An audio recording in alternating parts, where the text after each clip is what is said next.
অবিশ্বাস্য সিন, এটা কোনো সিন আপনারা দেখতে পারবেন না।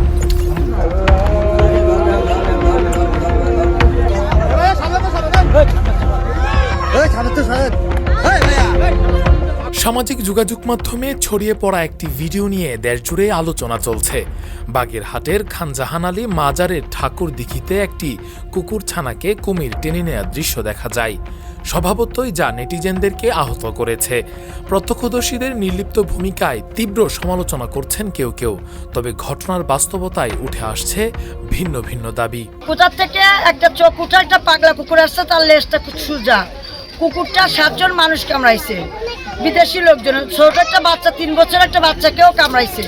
দোকানে বসে চা খাচ্ছিল এবং ঘুরে ঘুরে মানুষ কামড়াচ্ছিল। আমার এই দোকানের পিছনে 3টে মুরগি 3 মাস পালিয়েছি, মুরগি 3টেরে ধরে মেরে ফেলেছে। যারা ফেসবুকে মিথ্যা অভিযোগটা দিছে, এটা সম্পূর্ণ অন্যায় করছে। আমরা ওই লোকটাকে খুঁজে আইনত ব্যবস্থা করতে চাই। যে আমরা একটা মাজারের কথা এরকম মিথ্যা কেন বলতেছে? আমাদের একটা মাজারের পবিত্র স্থান। বাগেরহাটের ঐতিহ্যবাহী খানজাহান আলী মাজারের ঠাকুর দিঘি, এখানেই রয়েছে পরিচিত কুমির ধলাপহার। সম্প্রতি সামাজিক যোগাযোগ মাধ্যমে ছড়িয়ে পড়া একটি ভিডিওতে দেখা যায় দিঘির পানিতে একটি কুকুরছানাকে টেনে নিয়ে যাচ্ছে কুমির, আর আশপাশে দাঁড়িয়ে থাকা মানুষ তা আগ্রহ নিয়ে ভিডিও করছেন, কিন্তু কেউ উদ্ধার করতে এগিয়ে আসছেন না। ভিডিওটি ছড়িয়ে পড়ার পর নানা প্রকার প্রতিক্রিয়া লক্ষ্য করা যায়। কুকুরকে কুমিরে আক্রমণ করেছে এবং কুকুরটিকে কুমিরে নিয়ে গেছে, এটি নিয়ে বিভিন্ন রকমের মুখরোচক কথা সেখানে ছড়িয়েছে বিভিন্ন লোকে। কিন্তু এটাতে আমার মনে হয় যে খাজা খানজাহান আলী রহমতুল্লাহ আলাইহের মাজারের যে ঐতিহ্য বা যে ভাবমূর্তি, সেটা কিছুটা হলেও নষ্ট হচ্ছে।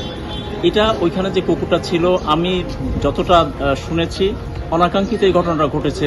অ্যাকচুয়ালি কুকুরটি পাগলা কুকুরে পরিণত হয়েছিল এবং কয়েকজনকে কামড়েছে এবং ওখানে একজন নৈশ প্রহরীকে তাকে আঁচড়ও দিয়েছে। ফলে কুকুর ওই দৌড়াদৌড়ি করে ঘাটে আসছিল এবং সেখান থেকে ঘাটে যখন সে নামে পানি খেতে অথবা যে কোনো কারণেই সে নামছে, তখন কুমির তাকে ধরেছে, ধরে খানিক্ষণ পরে তাকে ছেড়ে দিয়েছে এবং কুকুরটি মারা গিয়েছে।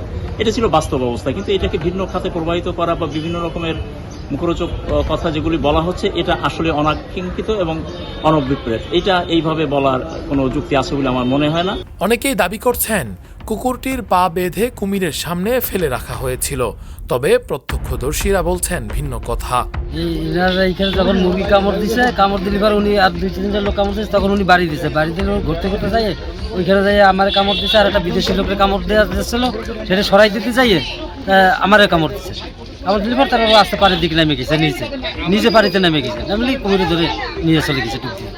স্থানীয়রা জানান কুকুরটি সম্প্রতি কয়েকজনকে আক্রমণও করেছিল। এ কারণে আতঙ্কে কেউ এগিয়ে গিয়ে উদ্ধার করতে সাহস পায়নি। ওই সে কুকুরের বাচ্চা এখানে স্থানীয় মানে সবসময় দেখা যায় না। এটা সামাজিক যোগাযোগ মাধ্যমে কেউ কেউ প্রচার করতেছে, তা পা বেঁধে পাঠানো ভালো কুমিরের সামনে দেওয়া হয়েছে। প্রকৃতপক্ষে এরকম কোনো ঘটনা আমরা খোঁজ করে দেখছি সত্য না, এবং এই বিষয়টা আমার প্রশাসনকে আমরা জানাচ্ছি, তারাও তদন্ত করতেছে। আর কুমির বা কুকুরের বাচ্চা কুমিরকে দেবে কেন? এটা তো নিঃসন্দেহে গ্রহীত কাজ। কিছু লোক ইউটিউবে ভাইরাল হওয়ার জন্য তারা এটা প্রচার করতেছে। দেখভালের দায়িত্বে থাকা ব্যক্তিরাও বলেছেন নেট দুনিয়ার বিষয়টি ভুলভাল উপস্থাপন করা হচ্ছে। খানজাহান আলী মাজারের এই দিঘিতে কুমির থাকা দীর্ঘদিনের বিষয়, তবে এমন ঘটনায় নতুন করে প্রশ্ন উঠছে নিরাপত্তা ও সচেতনতা কতটা নিশ্চিত করা হচ্ছে এখানে।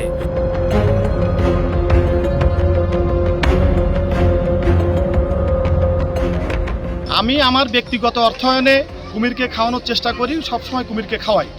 এই কুমিরটা ডিম পারছে, ডিম পাড়ার কারণে কুমিরের যে কোনো মাদি প্রাণী বা মহিলা প্রাণী যেগুলো আছে তারা কিন্তু ডিম পাড়লে হিংস্র হয়ে যায়। এই কুমিরটাও হিংস্র হয়ে গেছে।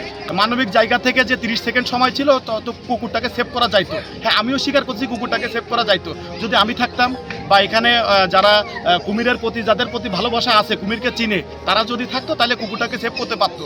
মাজারের দারোয়ান সে তো কুমিরকে কীভাবে মানে কুকুরটাকে সেভ করবে? হিংস্র কুমির ভয়ে ওর কাছে কেউ যায় না। এখন এইটাকে বিভিন্ন পার্সোনাল ফেসবুকের প্রোফাইল থেকে বা পেজ থেকে দেখতেছে, বিভিন্ন রকম ক্যাপশন দিয়ে মাজারকে ছোট করা হচ্ছে। তাদের উদ্দেশ্যে আমি বলবো যে ভাই, আসলে এটা খুবই হৃদয় বিদারক ঘটনা। একটা কুকুরের বাচ্চা, আর কুকুরের বাচ্চাটা অসুস্থ কুকুরের বাচ্চা, ও এইখানে 3-4 জনকে কামড়িয়েছে। এ ধরনের ঘটনায় সচেতনতা বাড়ানোর পাশাপাশি নিরাপত্তা জোরদারের দাবি জানিয়েছেন স্থানীয়রা। এই ঘটনাকে কেন্দ্র করে একটি উত্তেজনা তৈরি হয়েছে। আমরা এটিকে তদন্ত করার জন্য উপজেলা নির্বাহী অফিসার সদর এবং উপজেলা প্রাণী সম্পদ কর্মকর্তা এবং সদর কোতোয়ালি থানার যে ভারপ্রাপ্ত কর্মকর্তা তাকে দিয়ে একটি উপকমিটি আমরা করে দিয়েছি এবং উপজেলা প্রাণী সম্পদ কর্মকর্তা প্রাথমিকভাবে জানিয়েছেন যে কুকুরটি জলাতঙ্কগ্রস্ত ছিল এবং ইতিমধ্যে সে কয়েকজনকে কামড়ও দিয়েছে। যারা খাদেম এবং এই মাজারের যারা দেখাশোনার দায়িত্বে আছেন তাদেরকে আমরা নির্দেশনাও দিয়েছি যেন কোনো জীবন্ত প্রাণী এই দিঘিতে না ফেলা হয় কুমিরের খাবার হিসেবে এবং এই বিষয়ে যেন তারা সতর্ক থাকেন। আমরা এই বিষয়টি তদন্ত করে দেখছি এবং গুজব সম্পর্কে সচেতন থাকার জন্য আমরা সবাইকে সচেতন করছি। ধন্যবাদ।